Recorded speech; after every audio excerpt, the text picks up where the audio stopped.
예, 입정할 때는 마음을 고요히 하려고 하는 것 같은데 갑자기 옛날 생각이 떠올라가지고 제가 혼자 웃었습니다. 그 어느 때인지는 모르겠지만 입장할 때 우리 선생님은 어떻게 하고 계시나 하고 제가 눈 뜨고 본 적이 있어요.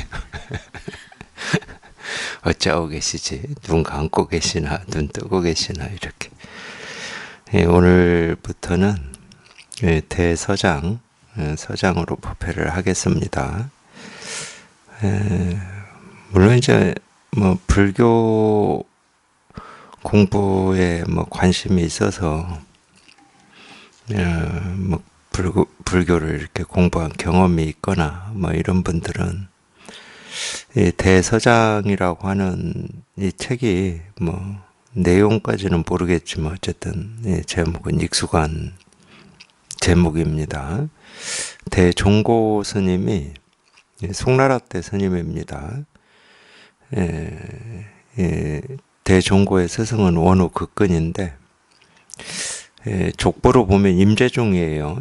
임재종의 거의 이 마지막 불꽃을 태웠던 이 선사 중에 한 분인데 송나라 때 대종고라고 하는 이 스님이 이 제가자들은 그 당시에는 절에 와서 선지식에 이 법문을 직접 들을 수가 없었잖아요. 근데 하여튼 이 당송 때 이제 당송의 이 문화 뭐 이런 건 저희가 학교 다닐 때 좀 들어봤을 것 같은데 하여튼 문화적으로도 좀 이 당나라 송나라 때가 좀 이렇게 발전을 했다고 해야 되나요? 꽃을 피웠다고 해야 되나?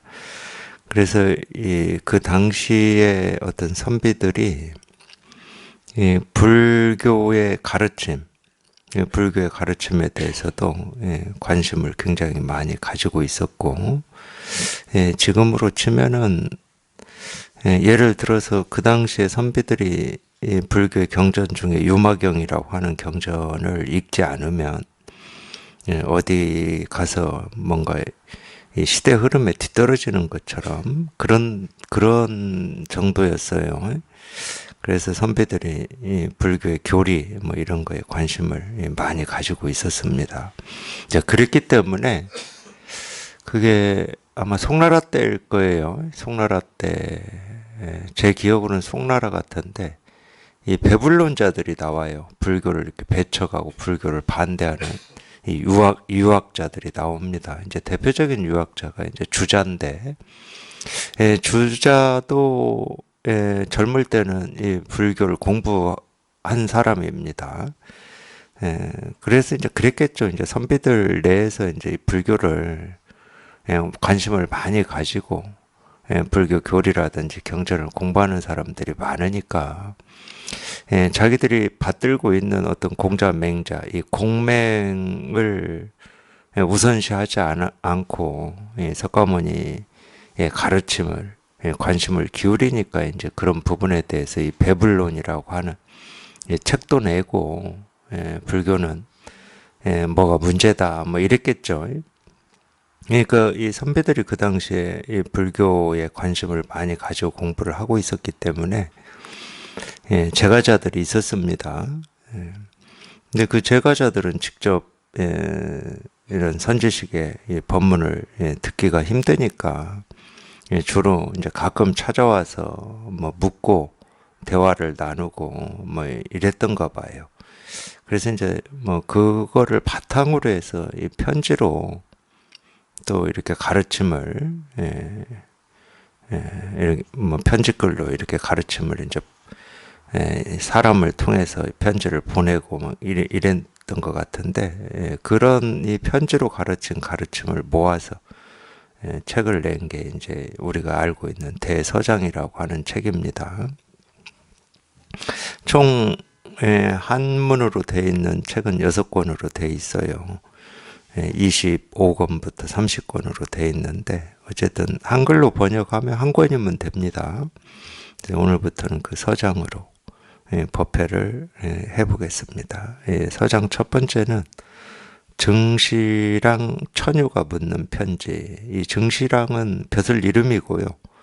이 천유는 아마 호나 뭐 이런 걸 겁니다. 그러니까 정시랑이라는 벼슬을 하고 있는 이 천유라고 하는 사람이 대스님한테 이제 묻는 이 편지를 보내왔어요. 그 내용입니다. 한번 보겠습니다. 제가 이전에 장사에서 원우 노스님의 편지를 받았는데 스님을 일컬어 늙음하게 만났으나 얻은 것이 매우 기특하다라고 하셨습니다. 그것을 잊지 않고 거듭 생각해 온 것이 벌써 8년째입니다. 법문을 직접 듣지 못함을 늘 안타깝게 생각하며 간절히 사모하고 우러러 왔습니다. 배운 사람 티가 나죠? 좀 가르침을 청하는데 되게 지금 이렇게 높였어요. 간절히 사모하고 우러러 봅니다. 뭐 이런 식으로 높였어. 아까 말씀드렸듯이 이 원우 극근이라고 하는 선사는 이 대종고의 이 스승인데 이 대종고가 원우 극근이라고 하는 이 선사를 찾아간 게 그 대종고가 37살인가 이때 찾아갔어요. 원우 극근 선사하고 조금 이 나이 차이가 있는 거죠. 훨씬 더 일찍 찾아갈 수도 있었는데 대종고도 불법이다 그러면 모르는 게 없는 경전을 공부도 했죠. 경전도 공부하고 특히 이제 좀 머리가 좀 비상했던 것 같아요. 제가 보기에. 그러니까 불법에 대해서는 모르는 게 없어요. 누가 경전에 나오는 내용이라든지 이런 걸 하나를 물으면 뭐 열을 대답하고 어느 경전 어디 편에 나오는지까지 다 기억하고 그러니까 못하는 게 없었어요. 이런 법문도 잘하고 누가 물으면 뭐 답도 잘하고 못하는 게 없어가지고 스스로는 그렇게 이 불법에 대해서 이렇게 부족함을 느끼지를 못하고 뭐 그랬던 것 같아요. 근데 실은 이제 이건 젊을 때부터 그랬습니다. 젊을 때부터 그랬는데 이 대종고가 16인가 7인가에 출가를 했거든요. 근데 20대 후반에 경전을 읽다가 오매항일이라고 하는 이 부분에 딱 걸려요. 이 대종고가. 이 오매항일이라고 하는 것은 잠잘 때나 깨어있을 때나 항상 이 하나다 뭐 이런 뜻인데 근데 대종고는 자기를 생각해 보면 자기가 깨어있을 때는 부처님 말씀을 생생하게 기억하고 있고 부처님 말씀대로 이렇게 행동하는데 큰 지장이 없는데 자기가 잠을 자려고 깜박깜박 하는 순간에는 뭐 부처님 말씀이고 뭐고 뭐 기억나는 것도 없고 오로지 졸음? 잠에 뭐 취했다고 해야 되나요? 우리도 그러잖아요. 잠에 들락말락하고 막 피곤하고 그럴 때 무슨 뭐 부처님 말씀이 생각나고 세속을 사는 뭐 대단한 이 교훈적인 말이 생각나고 그러지는 않잖아요. 근데 경전에서는 분명히 항일이라고 그랬거든. 깨어있을 때나 뭐 이렇게 깨어있지 않을 때나 이렇게 똑같다. 이게 하나다. 그러니까 자기를 돌아보니까 이게 내 공부가 잘못된 건가. 잠이 들락말락 할 때나 잠 들어 있을 때나 늘 깨어 있을 때하고 똑같이 부처님 말씀 이렇게 생생해야 되고 부처님 말씀을 잊으면 안 되나 뭐 이런 고민을 했겠죠. 이거는 이제 화두하시는 분들은 제가 이렇게 얘기하면 바로 알아듣습니다. 제가 화두할 때도 그래야 된다고 듣고 그랬기 때문에 저는 뭐 도대체 잠잘 때는 뭐 화두고 뭐고 뭐 잠자니라고 쿨쿨거리는데 뭐 화두라고 하는 게 있을 수가 없지. 그래서 이 화두하시는 분들은 몽중일여라는 말이 있어요. 몽중일여. 그러니까 이 꿈꿀 때나 뭐 꿈꿀 때도 항상 이 화두가 이렇게 여여해야 되고 생생해야 된다 뭐 이런 말인데 그러니까 참 그것 때문에 저도 화두할 때 그게 안 되니까 깨어있을 때는 어느 정도 된다니까 자꾸 하니까 뭐 하루에 10시간 16시간 깨어있을 때는 뭐 앉아서 화두만 일깨우는데 깨어있을 때는 되죠. 물론 이제 밥 먹을 때도 처음에는 안 돼요. 예, 밥 먹는데 그냥 자기도 모르게 밥 먹는 거에 생각이 집중이 되지. 뭐 딴 생각이 있나? 뭐 웬만한 우리가 이 세속의 큰 고민, 이 죽고 사는 문제가 아니다 그러면은 뭐 밥 먹을 때까지 그 생각을 할 수는 없죠, 사람이. 근데 이것도 자꾸 연습하고 훈련하다 보니까 계속 하루 종일 화두를 뭐 자기 속으로 일깨우고 있으니까 밥 먹을 때도 된다니까 이게. 사람 만나서 얘기할 때도 돼요, 이게 참. 그러니까 그게 훈련이고 연습인데 그때는 그렇게 되어야 깨닫는 줄 알고 자꾸 그렇게 해요. 의식을 해, 의식을 제가. 놓칠 때도 있죠. 이제 한참 오랫동안 뭐 하루 16시간씩 할 때는 거의 일상생활에서 놓치는 경우가 드문데 그래도 뭔가 내가 집중해서 해야 될 때, 그때는 산에 살 때니까 집중해서 해야 될 땐 딱 몇 가지 없었어요. 나머지는 다 앉아 있으니까. 나무 할 때, 톱질할 때. 이거는 뭐 제 경험이니까 제가 분명하게 얘기해 드릴 수가 있어. 톱질 딱 시작할 때까지는 내가 절대 화두 안 잊어야지 하고 그 화두를 일깨우고 있다니까. 근데 뭐 근데 좀 두꺼운 나무는 톱질을 뭐 한 30분 해야 되거든. 그래야 나무가 넘어가거든. 한 10분만 해보세요. 10분. 10분도 길어. 한 5분만 해봐.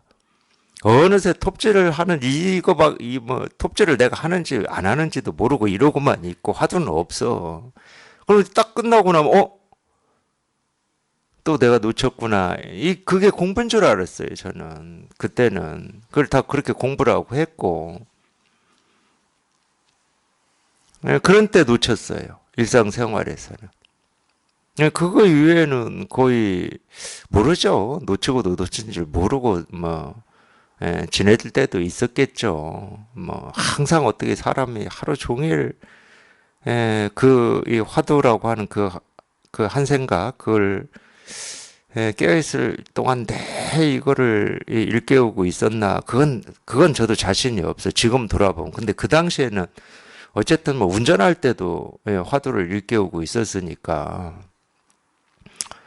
제 나름으로는 그런다고 생각을 하고 살았죠. 근데 뭐 잠잘 때는 안 돼요. 잠잘 때만 안 되는 게 아니고 그 새벽에 일어나서 또 화두한다고 앉아 있을 때 막 졸리거든요. 그러면 저도 모르게 깜빡깜빡 좋으니까 무슨 화두는 화두야. 1시간을 앉아 있어도 뭐 존이라고 정신을 못 차려요. 근데 뭐 화두고 뭐고 없어 그때는. 그러니까 이제 그런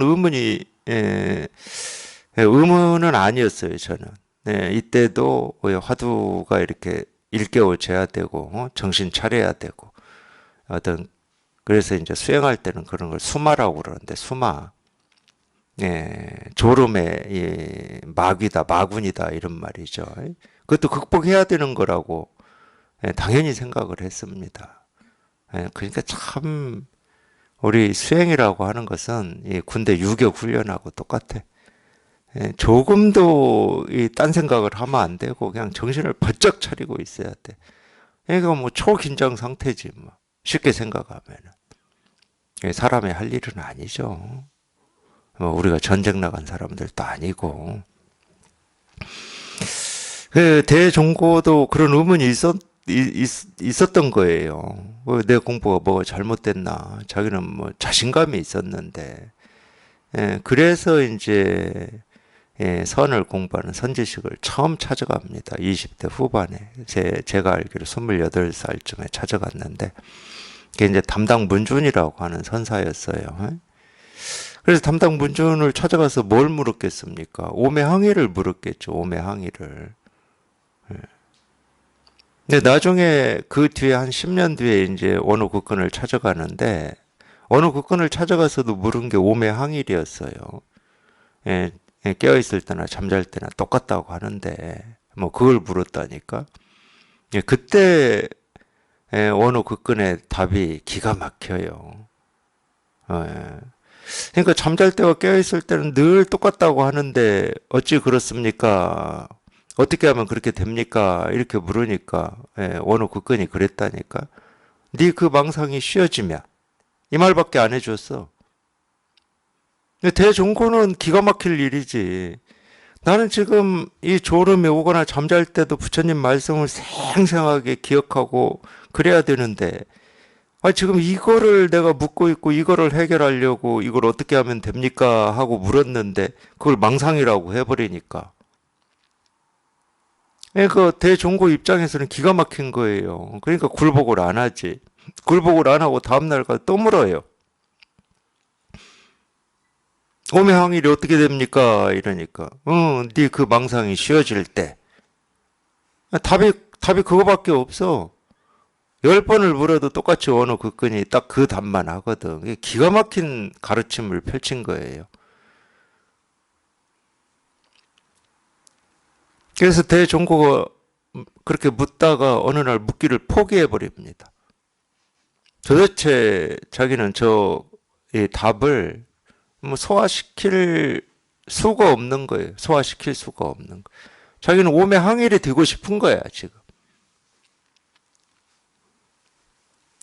근데 그건 안 가르쳐주고 그 망상이 쉬어질 때 뭐 이래 버리니까. 그래도 이제 우리가 사실은 이제 그런 게 은산철벽이거든. 도대체 어떻게 할 수가 없잖아. 나는 정당한 질문인데 그 질문을 망상이라고 해버리니까 뭐 어떻게 할 수가 없어. 그래서 믿음이 필요한 겁니다. 거기서 자기 생각으로 여기는 배울 곳이 아니구나 하고 가버렸으면 이 대종고가 깨달을 수가 있었겠습니까? 물론 내 생각으로는 저게 답이 안 돼. 근데 우리가 부처님의 가르침을 공부한다라고 할 때도 마찬가지거든. 물론 이제 사람에 따라서는 부처님의 가르침의 이 말씀이 참 좋구나. 정말 정말 좋은 거구나 하고 고개를 끄덕이고 이해가 되고 납득이 돼서 불교를 좋아하시는 분들도 있어요. 물론 이제 그게 계기가 돼서 이 마음 공부를 하고 자기가 직접 깨달아 봐야 되겠다. 뭐 이런 발심까지 가면은 참 그게 좋은 건데, 그게 쉽지가 않습니다. 그냥 말씀이 좋은 거야. 참 부처님은 좋은 분이야. 그럼 거기에서 멈추기가 너무 쉬워요. 근데 이제 그게 계기가 돼서 내가 직접 부처님의 가르침을 나도 깨달아 봐야 되겠다. 이렇게 발심하시는 분들도 있죠.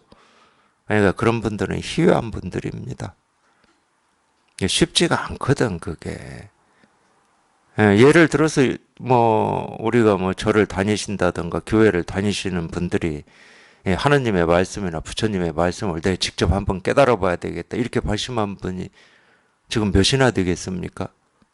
그냥 그 말씀이 좋은 거야. 뭐 좋고 그냥 일상생활 하는데 뭐 좀 도움이 되는 면도 있고 또 거기서 만나는 사람들도 좋고 이러니까 다니시지 않을까? 내가 직접 깨달아 보겠다 이런 발심으로 다니기는 쉽지 않을 거예요. 근데 우리가 이 상식적인 입장에서 들어보면은 이 부처님의 말씀이라고 하는 게 도대체 내 상식하고 맞질 않아요. 어떻게 맞아? 모습인데 모습이 아니라고 그러고, 뭐 색인데 공이라고 그러고, 이게 어떻게 맞아요, 이게? 맞지가 않잖아, 이게. 그래서 믿음이라고 하는 말이 이제 필요한 거예요. 그래도 내 생각으로는 맞지 않지만 내 생각을 넘어서는 뭔가가 있겠지. 내가 지금까지 보고 듣고 느끼고 배우고 익히고 한 이게 전부가 아니고 이거를 넘어서는 뭔가가 있겠지. 근데 그런 마음으로 내가 지금 저 말이 내 생각으로는 도대체 안 받아들여져요. 뭐 죽었다 깨어나도 안 받아들여지지.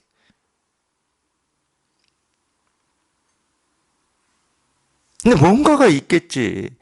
불교가 부처님을 내세우는 이유는 그거밖에 없어요. 옆집 아저씨가 색이 공이다. 그럼 믿어지겠습니까?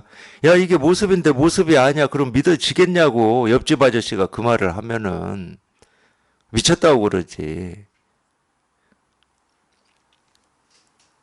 근데 부처님이 하신 말씀이다. 그럼 부처 그분은 깨달았다는 분인데 이 깨달았다라고 하는 건 내가 모르는 거잖아, 지금.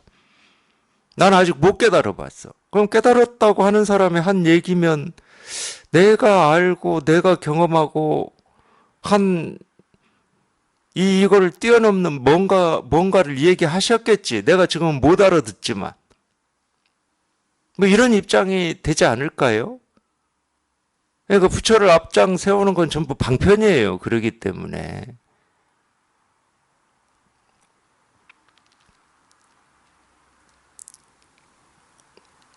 그게 이 세속의 이 분별망상으로 살고 있는 이 사람들한테는 좀 그런 게 필요한 면이 있거든. 세속은 그렇잖아요. 뭐 어디서 큰 상이라도 탔다. 그러면 그 사람이 하는 말은, 야, 그거는 나는 잘 모르지만 뭐 큰 상도 타고 뭐 사람들이 우러러보고 알아주는 사람이 한 말이니까 뭐가 있긴 있겠지. 아, 이런 면이 있잖아. 꼭 부처나 하느님 아니더라도.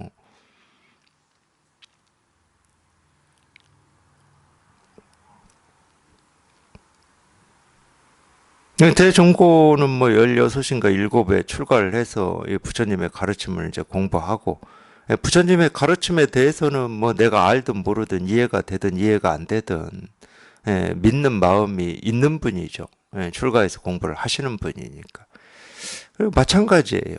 원후국근이라고 하는 이 분이 그냥 뭐 옆집 아저씨가 아니고 이 선을 부처님의 이 가르침을 펼치는 분이야.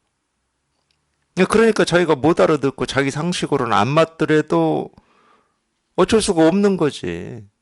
그분 문화에서 그분의 설법을 뭐 듣는 수밖에 없는 거지. 그래서 뭐 어찌 할 수가 없었어요. 네 그 망상이 쉬어질 때 이 말밖에 못 들었어, 어느 그건한테. 근데 받아들여지지는 않아. 그렇다고 이 말을 무시하고 외면할 수도 없어. 선지식의 가르침이니까. 그러니까 이게 그런 걸 우리가 화두라고 그러거든. 네, 뜨겁게 달구어진 시뻘건 이 쇠구슬을. 아니 이걸 삼키긴 삼켜야 되겠는데 시뻘겋게 달궈진 쇠구슬이라 삼킬 수가 없어. 그렇다고 뭐 외면할 수도 없어. 그런 걸 우리가 화두라고 그래요. 예, 불교에서 그렇습니다. 불교에서. 그거를 이제 또 다른 말로 하면 율국봉이라고 그러죠.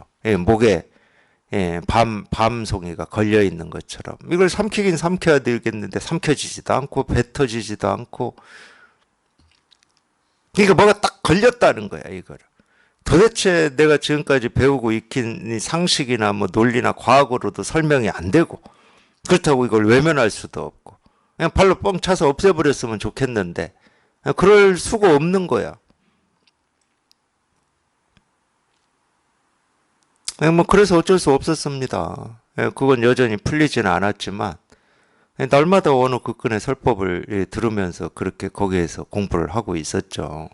제가 공부라고 하니까 뭐 특별한 공부가 있는 게 아니고 선제식이 있는 곳에서 공부를 한다는 것은 지금 우리하고 똑같아요. 그냥 설법 듣는 겁니다. 자기가 할 수 있는 게 없어요. 설법을 듣고 있다가 한 6개월 정도 원어국권을 찾아간지 뭐 그렇게 얘기를 해요 자기가. 6개월 정도 지난 어느 날 이 설법 듣고 있다가 원어국권이 이런 법문을 했다고 그래요. 도가 뭡니까 하고 어느 스님이 물으니까 그 선사 이름을 잊어먹었어요. 동산이 무리로 간다 이렇게 답을 했대요. 그 선사가. 그거 유명합니다. 우리 이 선에서 동산이 무리로 간다 이렇게. 이 말도 말이 안 되죠. 어떻게 산이 물 위를 가요? 산은 움직이는 게 아닌데. 근데 또 제가 다 가르쳐 주면은 재미가 없을 것 같지만 있는 그대로는 얘기해 드릴게요. 그 가르침을 펼친 분은 제가 알기로 그래요. 뭐 기억이 뭐 정확하지는 않겠지만 이분이 어떻게 깨달았냐면 길 가다가 깨달았거든. 근데 길 가다가 어떻게 깨달았냐? 그 길에 호수가 있었나 봐. 호수가. 그 호수에 산이 그거 뭐 아시죠? 산이 그림자로 비치죠. 호수에. 좀 저녁 해질 무렵이나 뭐 해 뜰 때 되면은 그 그림자 보고 깨달은 거야, 이 양반이. 물에 비친 이 산 그림자 보고, 물에 비친 그 산을 보고 깨달은 거야. 예. 그래서 자기가 걸어가면은 물 위로 산이 걸어가고 있는 거지. 그러니까 사실은 별 말이 아니에요, 실은. 뭐 그런 이치를 생각하라는 말이 아니야. 어떻게 산이 물 위로 어떻게 가지? 뭐 이런 이치를 생각하라는 말이 아니야. 근데 이제 우리가 동산이 물 위로 간다, 이렇게 얘기를 하면, 산이 어떻게 물 위로 가지? 물 위로 가는 무슨 이치 도리가 있나? 내가 모르는 뭔가를 얘기하고 있나? 이렇게 생각하기가 너무 쉽거든? 근데 전혀 그런 말이 아니야, 가르침은. 무슨 이치 도리를 생각하라는 말이 아니거든. 어떤 사람은 뭐 걷다가 물에 비친 자기 그림자 보고도 깨달았으니까. 근데 충분히 그럴 수가 있어요. 자기가 이 공부를 해보면. 왜 그러냐면 이 공부하는 사람들이 가지고 있는 생각은 비슷비슷해요. 결국은 어떤 진짜를 찾고 있기 때문에 실체, 실상, 어떤 진리, 깨달음, 이 본질, 근본이라고 하는 걸 찾고 있기 때문에 내가 보고 듣고 느끼고 경험하는 생기고 사라지는 모습, 소리, 색깔이라고 하는 뭐 이런 것들이 또는 자기 생각, 느낀 감정이라고 하는 것은 이건 진짜가 아니야. 뭐 이런 느낌들이 좀 있거든. 사람마다 조금씩 다르지만 이 진짜를 찾고 있기 때문에. 그렇기 때문에 그림자 보고 또는 물에 비친 달을 보고 깨달을 가능성이 있다니까. 그럴 때는 어떻게 되냐면 실제로는 어떻게 되냐면 자기가 찾을 때는 진짜를 찾는다고 그러고 깨달음을 찾는다고 그러고 근본을 찾는다고 그러고 도를 찾는다고 하다 보니까 자기 눈에 비치는 이 세계 또는 이 모습, 소리, 생각, 느낀 감정은 가짜 같고 허망한 것 같고 물거품 같고 그림자 같고 막 이런 느낌이 강해. 그게 사실은 분별이거든. 그게 분별이야, 실은. 근데 진짜를 찾고자 하는 어떤 그런 마음이 강한 사람은 그렇게 느껴져. 왜냐하면 진짜가 있을 것 같은 여기에 딱 매여 있으니까. 가짜 같아. 근데 그거는 가짜여서 그렇게 느끼는 게 아닙니다. 진짜가 있을 것 같은 생각으로 진짜를 추구하니까 이게 가짜처럼 느껴지고 보이고 경험되는 거예요. 근데 갑자기 물에 비친 그림자를 딱 보는 순간 진짜와 가짜라고 하는 그 생각, 그 분별이 사라질 수가 있는 거지. 자기도 모르게.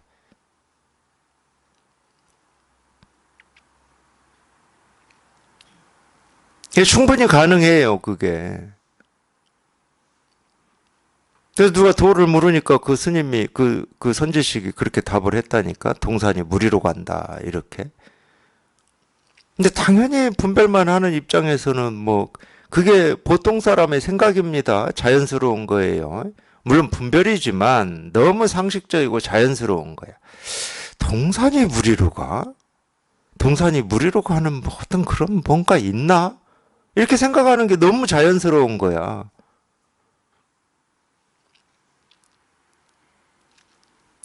근데 분별이야. 거기에서 무슨 기특한 생각을 해내도 그냥 분별이야. 어떤 그런 이치 도리가 없거든. 기특한 생각을 할 필요가 없어. 그냥 말로 하자 그러면은 물 위에 비친 그 산 그림자가 그냥 자기가 찾고 있는 이 진실을 다 드러내고 있음을 체험하는 거거든. 그렇게 표현을 못한다 하더라도. 그냥 가짜와 진짜가 없어, 그냥.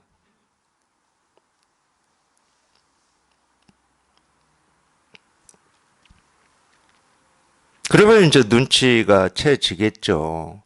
부처님 말씀을 생생하게 기억해서 부처님 말씀대로 행동하고 말하고, 이건 진짜고, 부처님 말씀을 기억을 못하고 그냥 잠에 취해가지고 그냥 까막까막 하고 있는, 이거는 가짜고, 이건 뭔가 잘못됐고, 이거를 어떻게 이 진짜로 고치려고 하는, 이게 분별이라니까.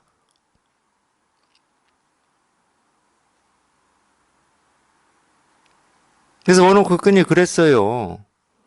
그 선사는 뭐 돌을 물으니까 동산이 무리로 간다 이렇게 답을 했는데 나라면은 그렇지 않다. 나라면 남쪽에서 바람이 불어오니 정각밑이 시원하구나 이렇게 말하겠다 이랬어요.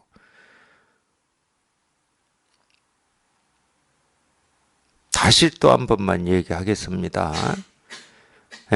오매항일이라는 말하고 남쪽에서 바람이 불어오니 정각밑이 시원하다는 말하고 무슨 연관성이 있습니까? 근데 그 말 듣고 오매항일이 풀어졌거든? 거기서 깨달았어, 대종고가. 처음으로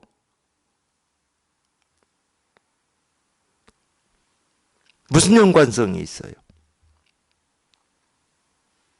남쪽에서 바람이 불어오니 정각밑이 시원하다. 이 말하고, 뭐 이 말도 뭐 무슨 이치인지 돌인지 뭐 알 수도 없겠지만, 오매항일하고, 아유, 내가 막 잠자고 잠이 올 때는 부처님 말씀이 기억도 안 나고 뭐, 이걸 어떻게 해결해야 됩니까? 이 고민하고 무슨 상관이 있어요?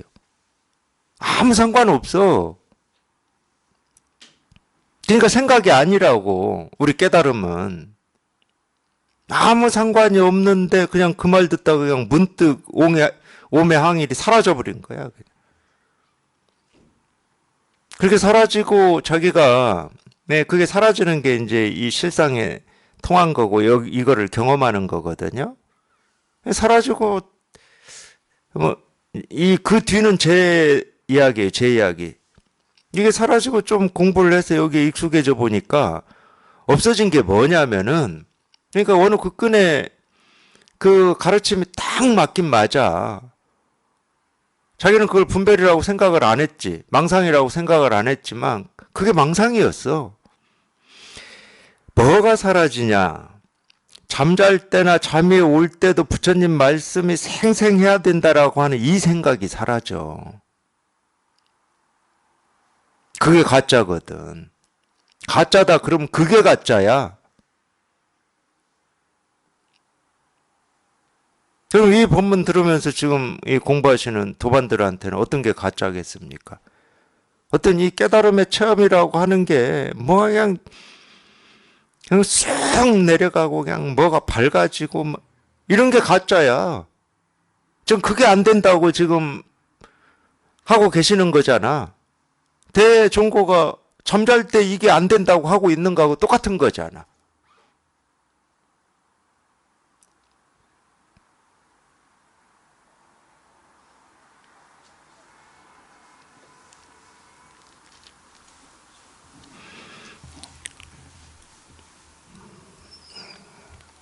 마찬가지입니다.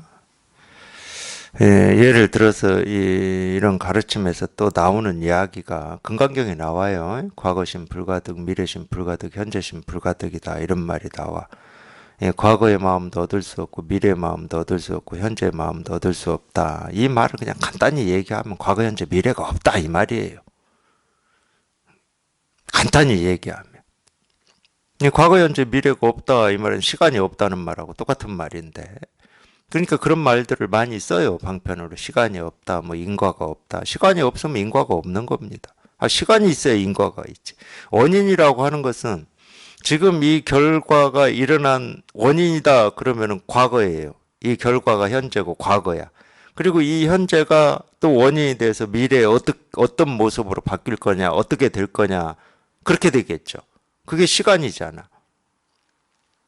그러니까 인과는 시간이에요. 시간이 없다, 인과가 없다.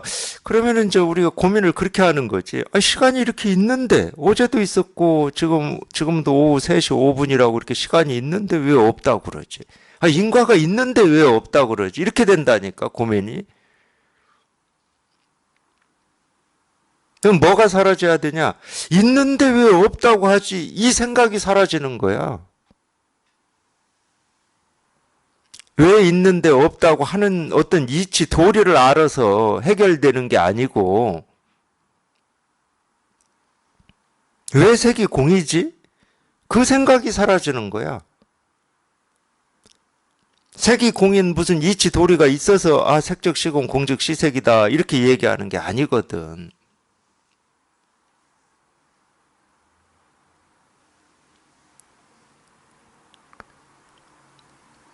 그러니까 우리가 자꾸 열반이라는 얘기를 하는 거예요. 열반, 정멸. 그게 아무리 좋은 생각이고 합리적이고 과학적이고 상식적인 생각이다, 또는 내가 납득되는 어떤 생각이다 하더라도 그냥 생각이야, 생각. 이 공부하시면서 절대 내가 납득돼야 된다 이런 생각 하지 마세요. 굉장히 그건 어리석은 겁니다. 납득되는 건 말로 되는 거잖아, 말로. 설명이 되는 거잖아. 이게 설명이 됩니까? 제가 설명할 수 있으면 뭐 하려고 이렇게 하겠어요? 그냥 설명을 하지, 말로. 설명이 안 돼요. 설명이 안 되지만 그냥 이거야. 말은 안 되지만 그냥 이거예요.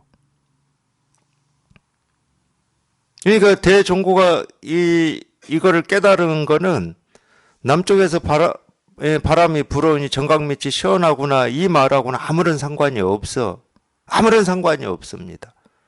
근데 마침 그 말을 어느 극근이 할 때 거기에서 그냥 자기 마음이 한번 그냥 쑥 열려버린 거야. 그때 다른 말 했어도 열렸을 겁니다. 뭐 남쪽이 아니라 북쪽에서 불어온 바람이 참 시원하구나 이랬어도 열렸을 거예요.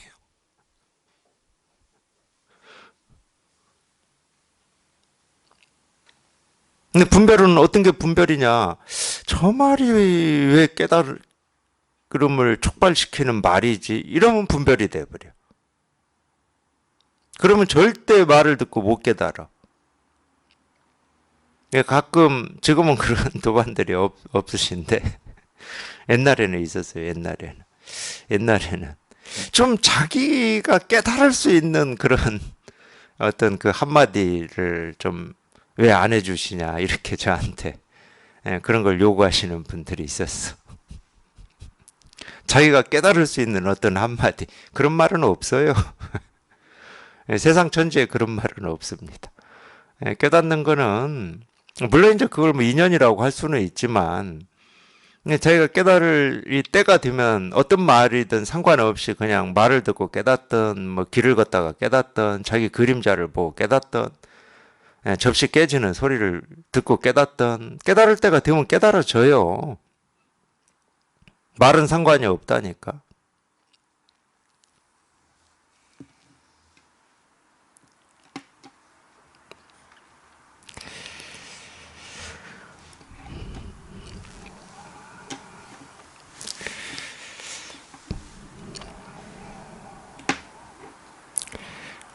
네, 여기도 마찬가지예요. 그래도 이제 자기가 믿고 따르는 이 원호 노 스님이 대종고 스님에 대해서 뭐 이렇게 얘기를 했다는 거잖아요. 늙음하게 만났으나 얻은 것이 매우 기특하다. 뭐 이런 식으로.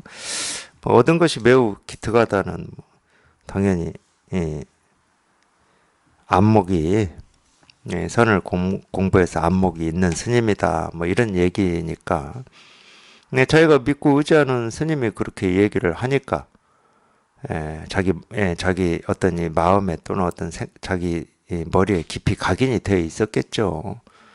자기가 기회가 되면 이 스님한테 어떤 가르침을 한번 받아봐야 되겠다. 뭐 이랬겠죠.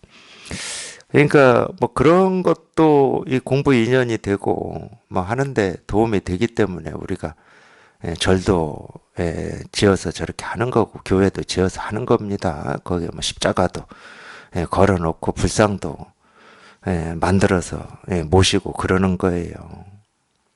그 필요하거든. 근데 거기에 다 머물러 버리니까 그 이상을 못 가니까 그게 이제 좀 아쉬울 뿐이지. 그 자체가 뭐 문제가 있다 이럴 수는 없어요.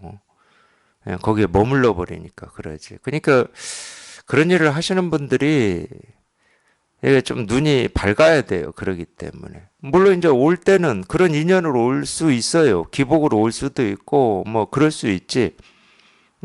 그렇지만 어쨌든 믿음이 있으니까 뭐 기복으로도 오고 그러는 거지. 그러면 점차 어떤 이런 가르침에 믿음이 있으니까 점차 해서 발심을 하게 해야죠. 직접 자기가 이걸 깨달아서 자기도 한번 뭐라고 해야 됩니까? 그냥 이 자유자재한 삶을 한번 이렇게 살아봐야 되겠다. 이렇게 발심을 하게 만들어서 공부를 하게 해야죠. 계속 뭐 부처님의 가르침은 이런 겁니다. 저런 겁니다. 하고 뭐 그것만 읽고 외우고 뭐 배우고 따르고 이렇게 살게 만들면 그건 부처의 종으로 사는 거지. 부처님은 분명히 그러셨거든. 자등명, 법등명이다. 우리 보고 스스로 깨달아 보라고 그런 거예요. 왜 다 깨달은 부처니까. 저는 어릴 때 발심하여 선지식을 찾아뵙고 이 일을 알고자 하였지만 20세가 지나서는 결혼하고 공무에 종사하기에 바빠서 공부가 순일하지 못했습니다. 그렇게 건성건성 지내다 보니 이제 이렇게 나이가 들었습니다만 아직 아는 것이 없어서 늘 스스로 부끄럽게 여기고 한탄해 왔습니다. 참 세속의 입장에서는 이렇게 글을 쓰면 참 글을 잘 쓴다고 그럴 겁니다. 자기를 딱 낮추고 자기를 겸허하게 하고 하니까. 근데 공부하는 입장에서 보면 쓸데없는 말만 하고 있어요. 정말 이 말이 쓸데없는 말로 진짜 자기 스스로 보일 때가 저희 도반들이죠. 그렇게 느끼시는 분들 있을 수 있을 거고 지금도. 제 욕심은 그거예요. 이런 말을 딱 봤을 때 정말로 저랑 같이 공부하는 도반들이 참 쓸데없는 얘기만 하고 있구나. 아직도 정말로 이 법문을 자기 가슴으로 들으려면 좀 시간이 더 걸리겠구나. 자꾸 자기를 이렇게 그냥 낮추려고 애를 쓰고 있고 성찰하려고 애를 쓰고 있는 것처럼 딱 보이잖아요. 그리고 변명이잖아. 어릴 때 발심하여 선지식을 찾아뵙고 이 일을 알고자 하였지만 20세가 지나서 결혼하고 공무에 종사하기에 바빠 순일하지 못했다. 이거는 인간적으로는 전부 이렇게 이해가 되는 겁니다. 사람이 결혼도 하고 또 관직으로 나아가서 녹을 먹고 있는 입장이니까 일도 열심히 해야지. 지금으로 치면 공무원이잖아요. 그거를 뭐 인간적으로 이해를, 세속적인 입장에서 이해를 못할 게 뭐 있어요. 근데 이게 공부의 방해라고?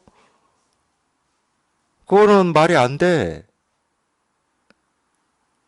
직업을 가지고 뭐 살아가는 게 어떻게 공부의 방해야. 이것 때문에 공부가 순일하지 못했다. 이건 말이 안 돼, 이거는.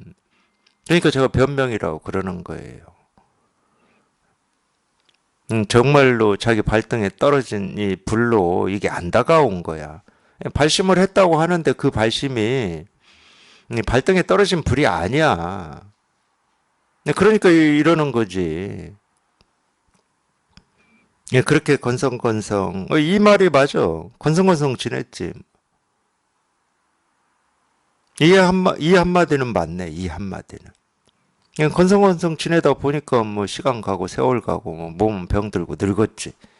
나이가 몇인지는 모르겠지만 자기가 그렇게 표현을 해놨어요. 이렇게 나이가 들었습니다만. 근데 또 여기서부터 봐봐. 아직 아는 것이 없어서. 공부를 아는 걸로 합니까?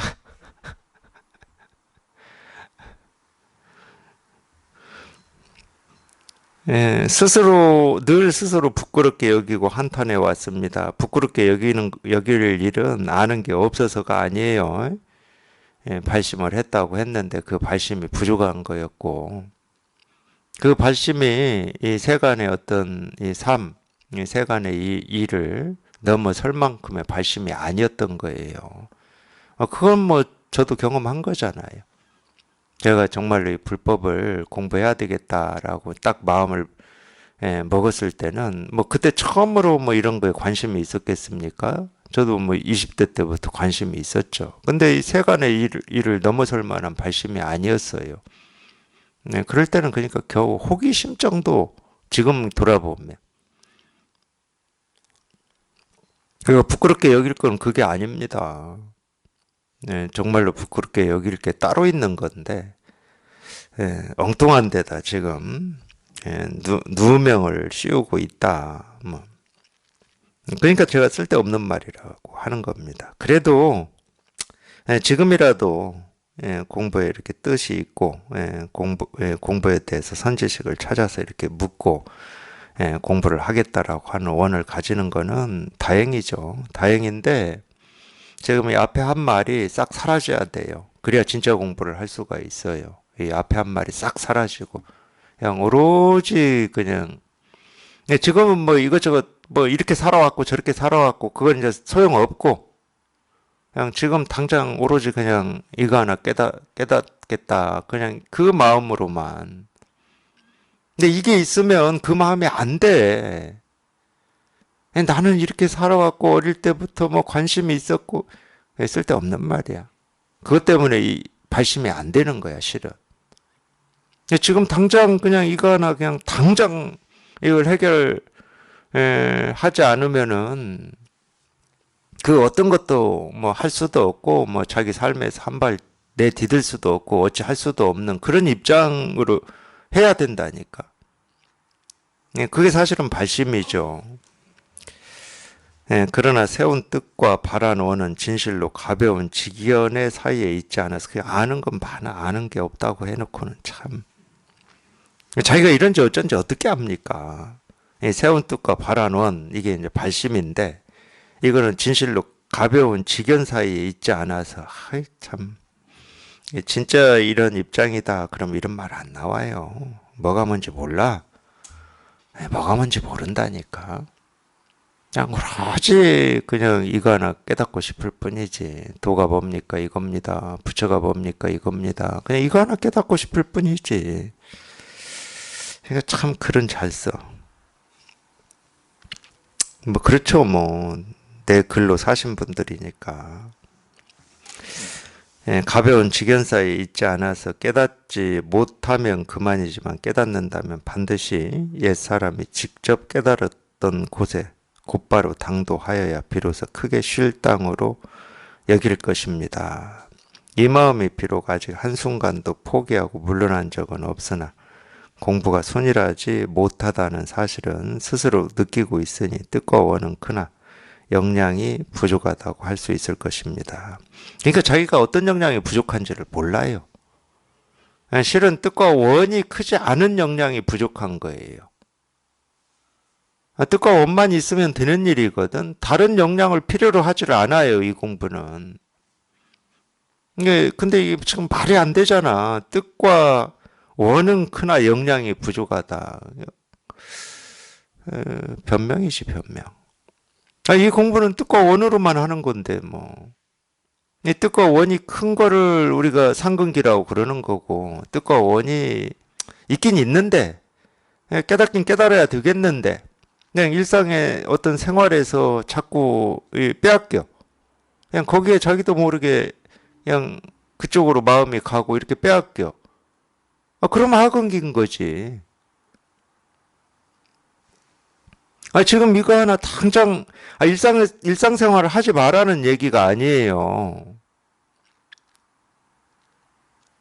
근데 일상생활을 하는데도 그냥 이게 1번이야, 이게 1번. 정말로 이 심정으로는 이거 하나 해결하지 않으면은 내가 지금 배고파서 밥 먹고 뭐 직장을 출퇴근하고 하지만은 그게 의미가 없어, 자기 삶에서. 이거 하나 해결이 되지 않으면.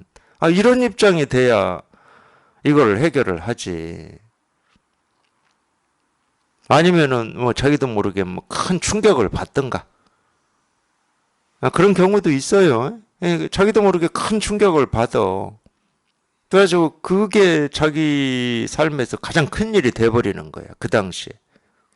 다행히 이제 이런 공부에 인연을 맺고 있고 공부를 하고 있는 입장이다. 그러면은 그럴 때 이제 그 공부 쪽으로 마음이 딱 가는 경우가 있긴 있거든. 다 그렇다는 건 아니에요. 근데 그런 경우가 있어요.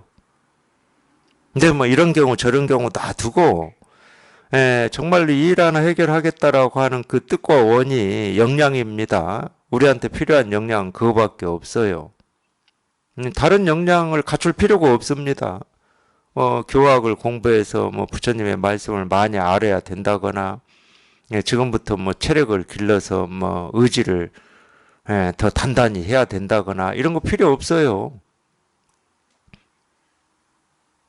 아무리 몸이 약한 사람도 예, 자기 목숨이 경각에 달려 있을 때는 마음으로 이 뜻과 원이 나오게 돼 있는 거야. 그게 불법에 대한 뜻, 원 이런 얘기가 아니고 그냥 순식간에 나오는 거예요. 순식간에.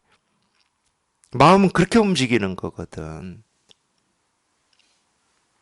그래서 정말로 이거 하나 해결해야 되겠다. 그러면은 그냥 당연히 마음에서는 이게 1번이 돼버려요. 근데 1번인데 내가 어찌 할 수가 없어. 그냥 모든 걸 다 작파하고 이것만 해야 되겠다. 이것이 뭐야 도대체. 내가 어떻게 할 수 있는 일이 아니야. 근데 여전히 이게 자기 마음에서 해결해야 될 1번이야. 근데 어찌 할 방법은 없어. 뭐 제자리에서 뛴다고 되는 것도 아니잖아. 이런 말 하면 참. 이거 어릴 때 삶을 참 우리가.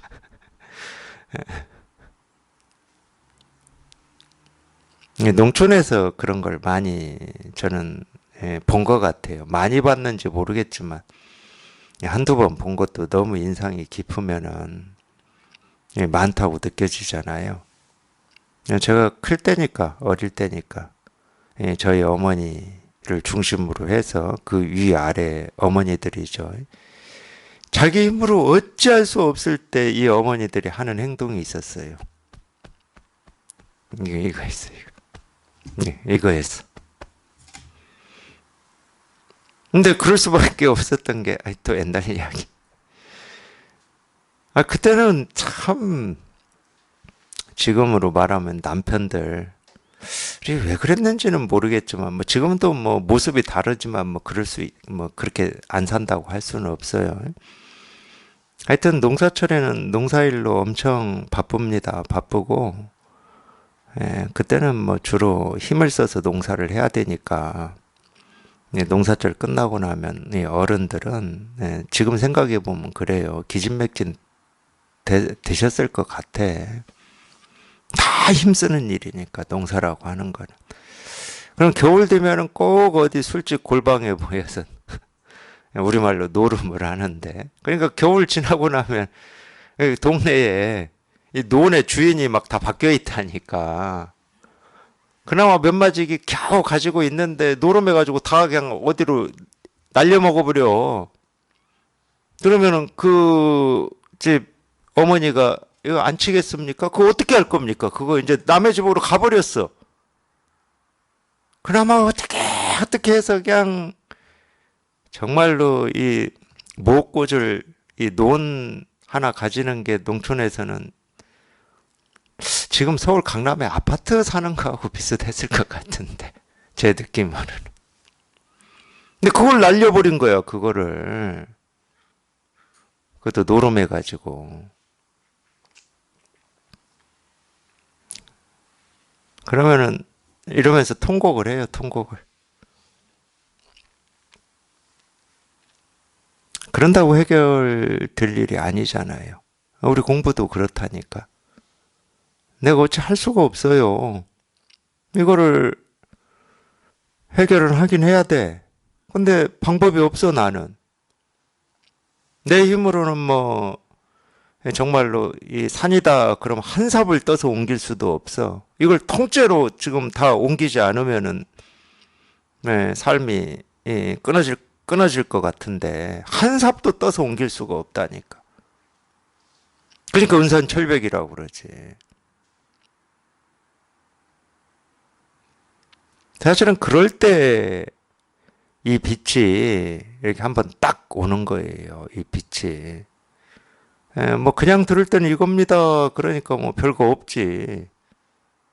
뭐 누구나 다 할 수 있는 일이지. 뭐 손가락 하나 들고 뭐 책상 한번 두드리고 다 할 수 있는 일이지만 그런 심정이다. 그러면 이겁니다. 이게 손가락 하나 올리는 일이 아니에요. 책상 한번 두드려서 나는 소리가 아니야. 그러니까 공부하시면서 이 증시량이라고 하는 이분처럼 이 엉뚱한 데 누명을 덮어 씌울 필요가 없습니다. 우리한테는 딱 이거 하나 해결하겠다라는 이 뜻과 원만 있으면 돼요. 그게 가장 큰 역량이고 그것만 필요로 해. 유일한 힘이에요, 그게. 정말 이거 하나 해결해야 되겠다. 그럼 이 마음만 있으면 되지. 왜 이렇게 유혹이 좀 그런 면이 있죠. 예, 남의 눈을 많이 의식하는 뭐 이런 면이 있긴 있죠. 예, 남을 높이고 자기를 낮춰야 되고 남을 배려해야 되고 좀 이런 면이 있어요. 유학이. 예, 그러니까 거기에 이제 물들어 있는 거지. 그게 물이 다 빠져야 돼. 예, 물이 빠지려면 간단합니다. 그냥 이런 물 저런 물 이런 버릇이 빠지는 건 간단해. 그냥 깊은 물 속에 헤엄 못 치는 사람 집어 넣어 보세요. 뭐 남의 눈, 내 눈 뭐 이런 거 따지겠습니까? 따질 틈이 없어. 그러니까 이 선사들의 가르침을 함정에 밀어 넣는다고 그러는 거야. 그냥 자기는 떨어져서 안 죽으려고 그냥 겨우 바위 하나 들고 낭떠러지에서 그냥 살려주세요, 살려주세요 하는데 그냥 손을 그냥 발로 뻥 차가지고 떨어뜨려 버린다니까.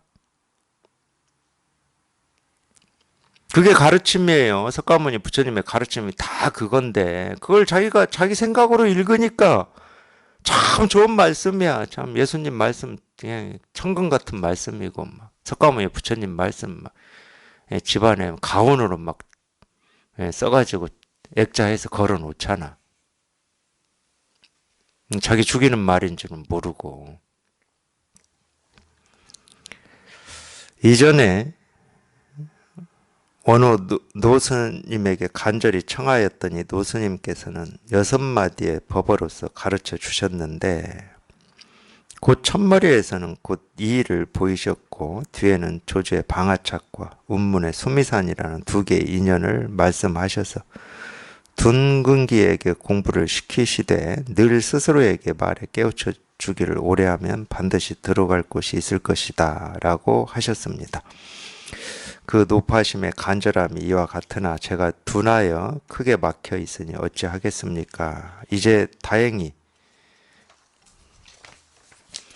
사사로운 집안의 일들과 세간의 인연을 모두 마치고 다른 일 없이 한가로이 지내게 되었으니 바로 스스로 아프게 채찍질하여 처음의 뜻을 이루고자 하지만 다만 아직 직접 가르침을 받아 깨우치지 못함을 한탄할 따름입니다. 일생 동안 좌절한 것을 이미 하나하나 말씀드렸으니 반드시 이 마음을 아실 것입니다. 부디 자세히 깨우쳐 주시기를 바랍니다. 일상생활에서 어떻게 공부하여야 어떻게든 다른 길로 빠지지 않고 곧바로 본지와 개합하겠습니까? 이와 같은 말의 잘못됨 역시 적지 않습니다만 다만 바야흐로 진심을 다 바칠 뿐 스스로 감추기 어려운 것이 참으로 불쌍한 일입니다. 그 때문에 지극한 정성으로 묻습니다. 이제 여기까지가 이 증신왕 처녀의 편지 글이에요.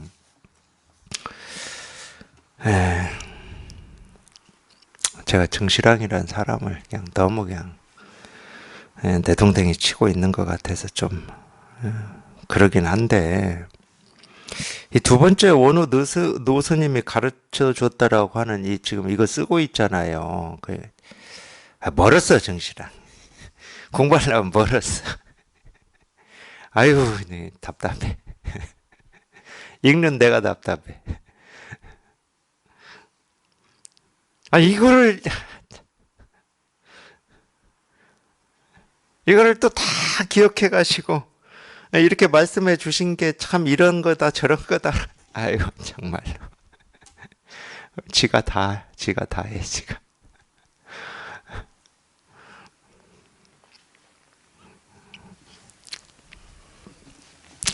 첫머리에서 곧바로 이의를 보이셨다 그러는데 자기가 이의를 보였는지 아닌지 지가 어떻게 아냐고. 나 정말로.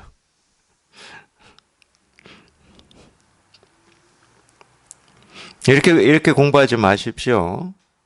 이렇게 절대 이렇게 공부하지 마시고 그냥 그런 거는 이제 깨달아서 어쩔 수 없이 중생의 병을 이렇게 좀 치료해 보려고 어쩔 수 없이 참 말도 안 되는데 이 말을 가지고 하는 사람이나 그런 얘기를 하는 겁니다.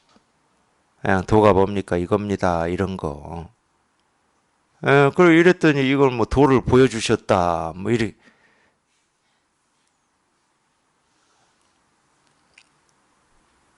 도를 보여주려고 이렇게 하는 게 아니라고 듣는 분들이 깨달으라고 하는 거지.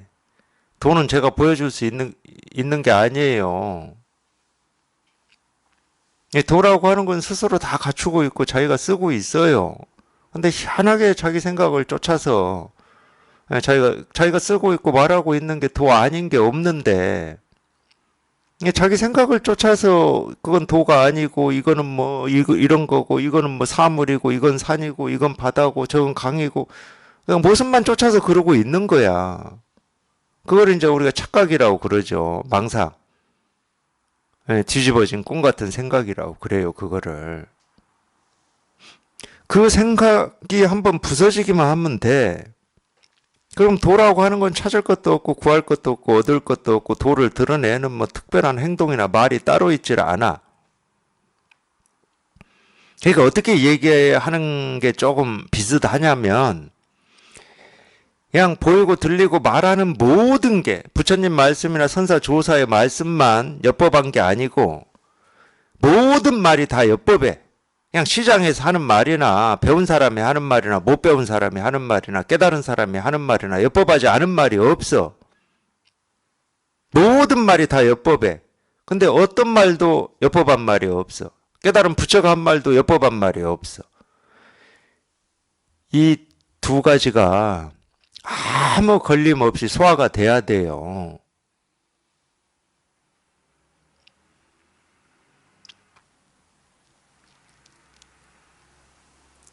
도를 보였다. 그 생각이잖아. 그런 생각을 하고 이겁니다 하고 가르치겠습니까? 그런 생각은 못 해도 돼. 도라는 생각 없어도 돼. 그냥 이겁니다. 그럴 때 그냥 곧장 자기 마음을 밝히면 돼요. 그냥 그 기나긴 미몽에서 한번 그냥 마음이 깨어나기만 하면 돼. 정말로 자기도 모르는 그 헤아릴 수 없는 그 꿈에서 한 번만 깨어나기만 하면 돼요. 그냥 이런 데서 이런 데서. 그러고 나서 이 깨어난 거를 그냥 우리가 도라고 이름을 붙여보자 실상이다고 한번 이름을 이러는 건 그래도 조금 용서할 수가 있어요. 조금. 근데 깨어나지도 못했는데 도를 보이셨다, 뭐 이의를 보여셨다. 그거는 자기 말이 아니지.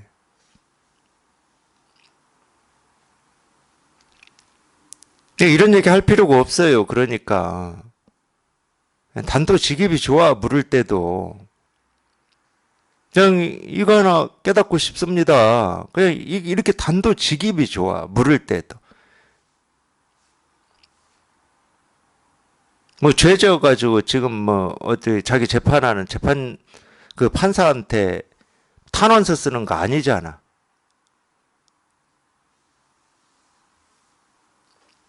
그냥 지금 당장 이거 하나 여기에 통해서 이거 하나 분명히 하고자 함 그거 말고는 없어요. 이거 하나 깨닫고자 하는 거 말고는 없어.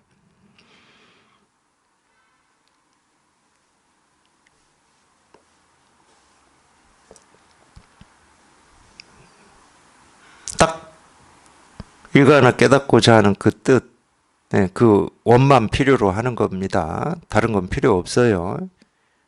아무 말이 필요 없습니다.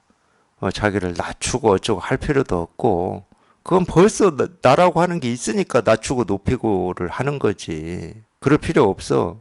마음 공부에서는. 그냥 오로지 그냥 자기 마음 하나 밝히는 그거 말고는 신경 쓸 게 없어요. 신경 쓸 게 아무것도 없어. 그냥 이 일이야, 이 일, 이 일.